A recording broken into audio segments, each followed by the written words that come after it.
Donc, bienvenue à cette capsule boursière Gaz Vegas, donc c'est spécial énergie.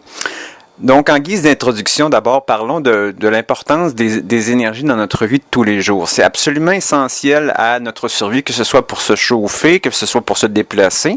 On en a absolument besoin. Et une des plus vieilles sources d'énergie qu'on a connues de l'être humain, c'est le bois. Évidemment, ça a servi à se chauffer et également à cuire les aliments.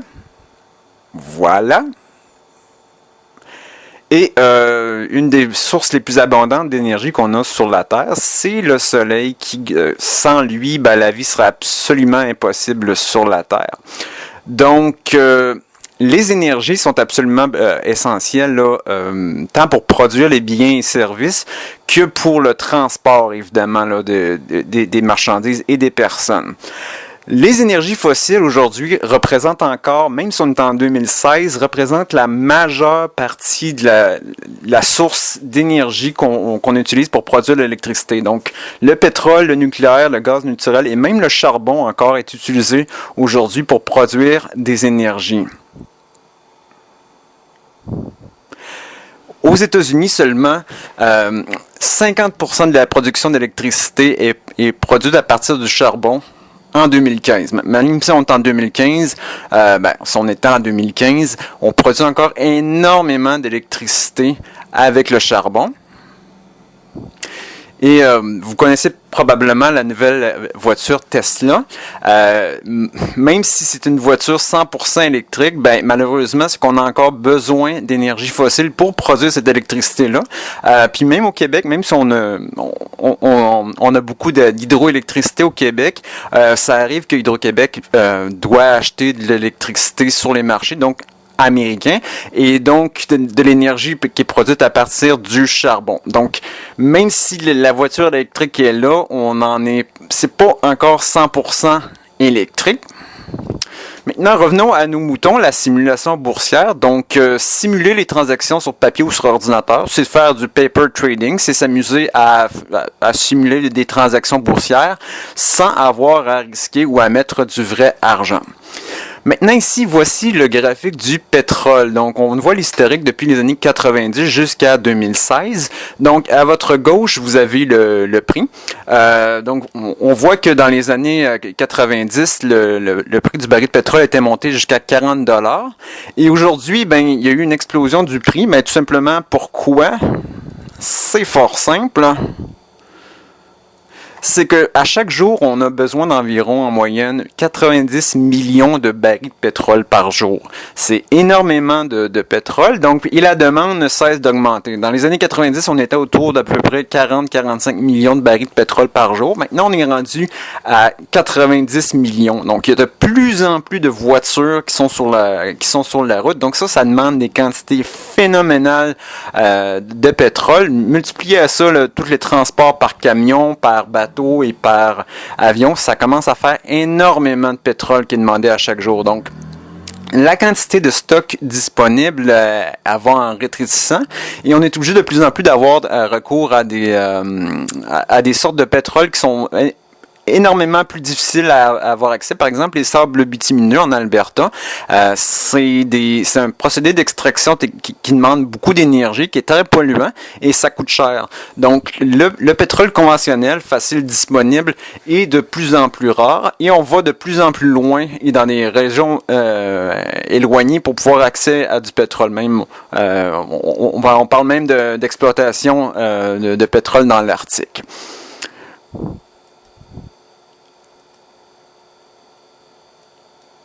Et maintenant, voici un petit peu plus en détail le prix du pétrole.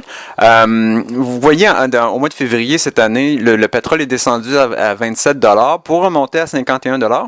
Et là, le prix est en train de faire ce qu'on appelle un retracement de 50%. Donc, entre le plus bas du mois de février, 27$, et 51$, le prix peut avoir une tendance à revenir à 50% de ce qui a été gagné et perdu. Donc ici, voici le prix de l'essence au gallon. Donc là, actuellement, le prix est autour de 1$ et quelques le gallon. La bourse de l'essence, ben, tout le monde la connaît parce que le prix de l'essence, évidemment, ça monte et ça descend. Et l'essence est également cotée en bourse, comme l'est le pétrole, comme l'est le gaz naturel, comme l'est le kérosène et toutes sortes d'énergie. Donc on voit quand même qu'il y a énormément de fluctuations et il y a une tendance haussière sur le prix de l'essence pour les raisons que j'ai évoquées là, précédemment, c'est-à-dire qu'on consomme de plus en plus d'essence et de pétrole à tous les jours. Donc ça fait énormément de pression sur les stocks disponibles. Donc, ce qui pousse graduellement là, les constructeurs à se tourner de plus en plus et offrir des produits qui sont de plus en plus moins énergivores. Dans les années 50, 60, 70, c'était des gros bateaux, ça demandait énormément. D'essence. Là, évidemment, il y a eu toutes sortes de chocs pétroliers, des hausses quand même successives du prix du carburant. Donc, les constructeurs, se sont réajustés et offert des voitures de plus en plus petites et de moins en moins énergivores.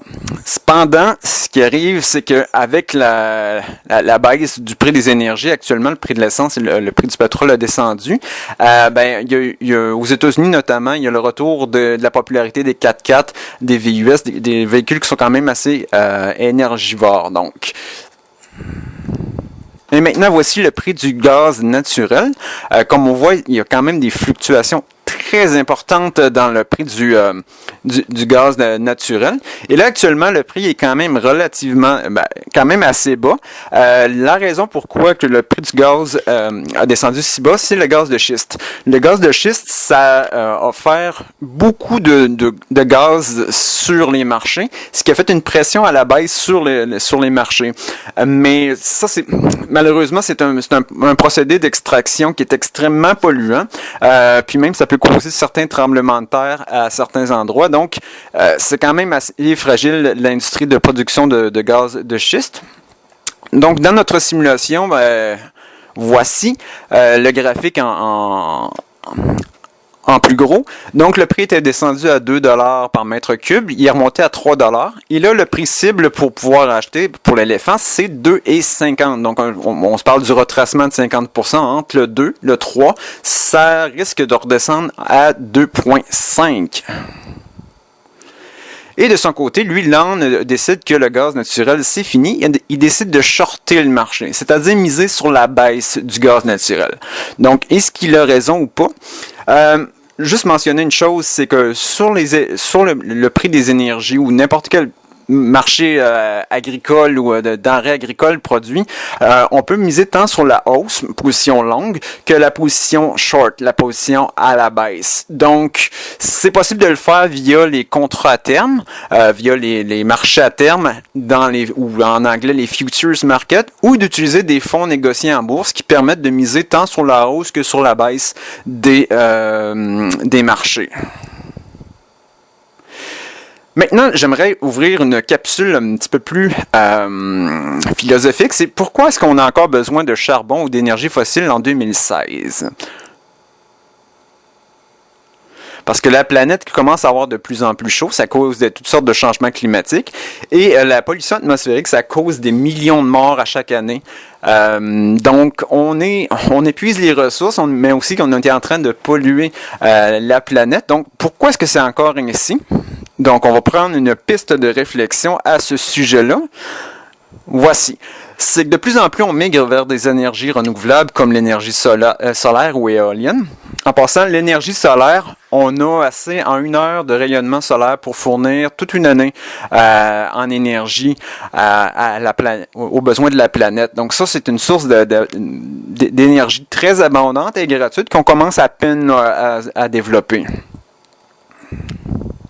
Et maintenant, voici l'inventeur de génie qui est Nikola Tesla, qui a vécu il y a une centaine d'années. Ça a été un énorme visionnaire. Il a fait toutes sortes d'inventions, notamment en fait, la voiture électrique existait il y a plusieurs dizaines d'années, mais elle a été retirée du marché, puis là, on commence à peine à avoir accès. Nikola Tesla, il a inventé toutes sortes d'inventions, et on lui doit, qu'est-ce qu'on lui doit?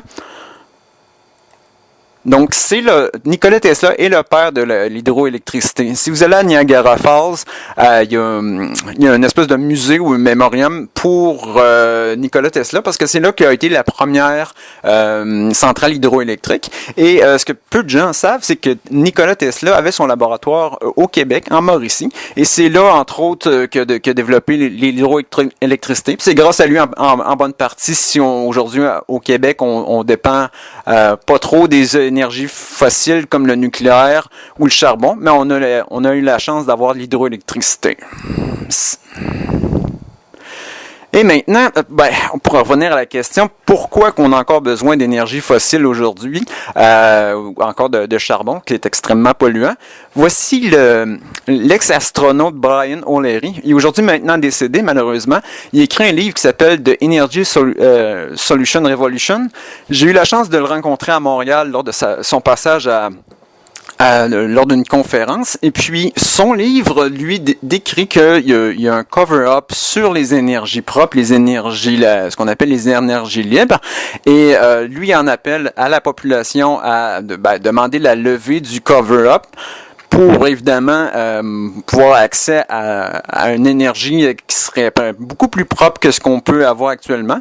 Là, on le voit dans la photo a été prise dans sa résidence en Équateur parce que travaillait avec le gouvernement de l'endroit pour protéger une forêt tropicale qui allait être rasée ou utilisée pour exploiter les énergies fossiles. Donc, évidemment, les poumons de la Terre, c'est les forêts, en particulier les forêts tropicales. Donc, c'est un militant, c'est un activiste qui a travaillé fort pour amener la vérité au grand jour. Et je vais vous présenter un autre monsieur. Il s'agit ici de l'ancien ministre de la Défense, M. Paul Hellyer, qui a été également vice-premier ministre. Lui en appelle à la levée du cover-up sur les énergies libre, parce que selon lui, c'est des énergies qu'on nous cache et que pour le salut de l'humanité, pour régler les changements climatiques, puis diminuer la pollution dans le monde, lui il en appelle à la levée du cover-up pour que les énergies libres soient enfin disponibles.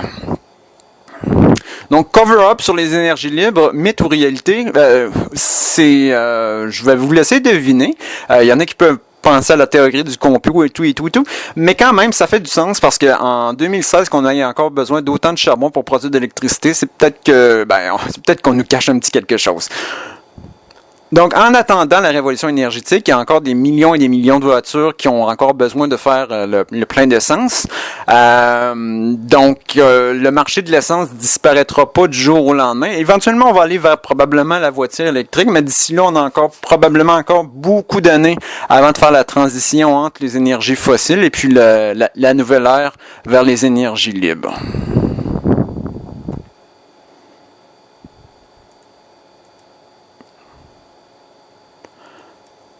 Donc, j'espère vous avoir éclairé un petit peu sur c'est une introduction à la bourse des énergies, le gaz naturel, le pétrole et ainsi que le gaz naturel. Donc, vous verrez peut-être plus jamais de la même façon le prix de l'essence qui monte ou qui descend à la pompe. Et si vous désirez vous abonner à ma chaîne YouTube, il suffit de cliquer sur je m'abonne sur ma chaîne YouTube et donc vous allez recevoir par pigeon voyageur mes prochaines vidéos. Donc là-dessus, je vous laisse avec l'avertissement que la bourse, je rappelle que c'est extrêmement risqué et que les conseils, pas les conseils, mais les commentaires dans cette vidéo ne sont pas des conseils d'investissement. Veuillez toujours consulter un professionnel de la finance avant d'investir et en vous rappelant que la bourse, c'est extrêmement risqué. Donc, il faut être très prudent si vous le faites avec du vrai argent.